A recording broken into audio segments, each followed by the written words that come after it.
72 साल में तीसरी बार होगा स्पीकर का चुनाव। संसद में कल स्पीकर पद के लिए होगा रण।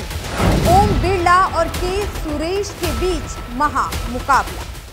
लोकसभा चुनाव होने के बाद सबसे ज्यादा सरकार बनने के बाद सियासी गलियारों में चर्चा किसी की हुई तो वो लोकसभा स्पीकर की। बीजेपी से लेकर कांग्रेस हर कोई स्पीकर पद पर अपने नेता को बैठा हुआ देखना चाहता है, क्योंकि सदन चलाने की पूरी जिम्मेदारी स्पीकर की ही होती है। ऐसे में हर राजनीतिक पार्टी जो जीतकर सदन पहुंची है वो इस पद को लेकर अपना अपना समीकरण बैठा रही है। खैर, अब मुकाबला किन के बीच है ये तय हो गया।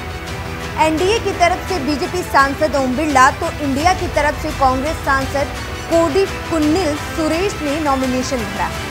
कल दोनों के बीच चुनाव होगा। आपको बता दें कि 72 साल में तीसरी बार स्पीकर को लेकर चुनाव होने जा रहा है। नहीं तो आमतौर पर पक्ष और विपक्ष दोनों सहमति से स्पीकर को चुन लिया जाता था, लेकिन इस बार सहमति नहीं बन पाई। इससे पहले 1952 और 1974 में स्पीकर को लेकर चुनाव हुआ था।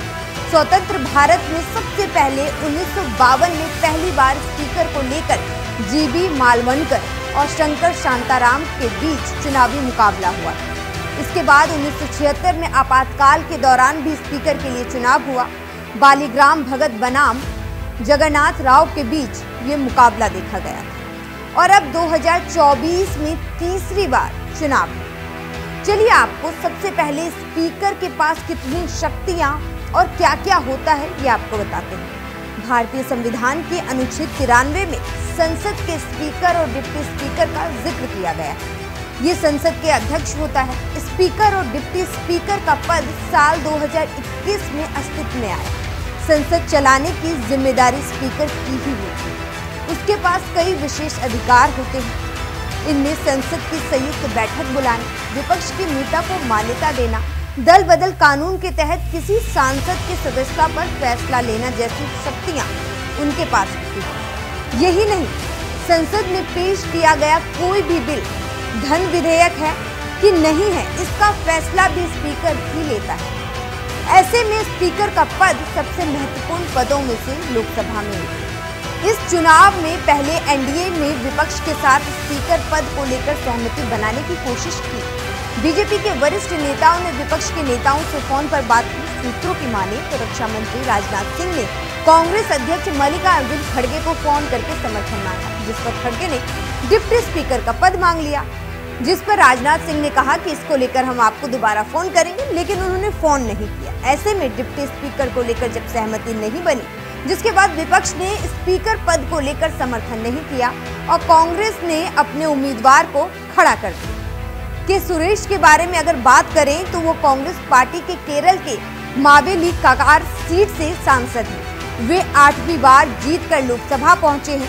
के सुरेश केरल में कांग्रेस के बड़े दलित चेहरे में से एक। के सुरेश पहली बार 1989 में लोकसभा के लिए चुने गए और 2009 से मोविलिकार सीट से लगातार जीतकर संसद पहुंच गए। वहीं एनडीए और बीजेपी के सांसद ओम बिरला फिर से मैदान में हैं। मोदी सरकार 2.0 में भी वो लोकसभा के अध्यक्ष थे और एक बार फिर से इस पद के लिए उन्हें दावेदारी होगी। ओम बिरला कोटा से लोकसभा सांसद हैं। अगर कल बिरला जीतते हैं और पूरे 10 साल तक स्पीकर बने रहते हैं तो इतिहास में पहली बार होगा जब कोई स्पीकर ने 10 साल लगातार इस पद पर बना रहा होगा। अब देखना होगा कि कल कौन किसका साथ देता है और एनडीए और इंडिया गठबंधन में कौन स्पीकर का चुनाव जीतता है। फिलहाल इस मुद्दे को लेकर और स्पीकर के चुनाव को लेकर आपकी क्या राय है, हमें कमेंट बॉक्स में जरूर बताएं और इसी तरह की तमाम खबरों और वीडियो को देखने के लिए हमारे यूट्यूब चैनल को सब्सक्राइब कीजिए।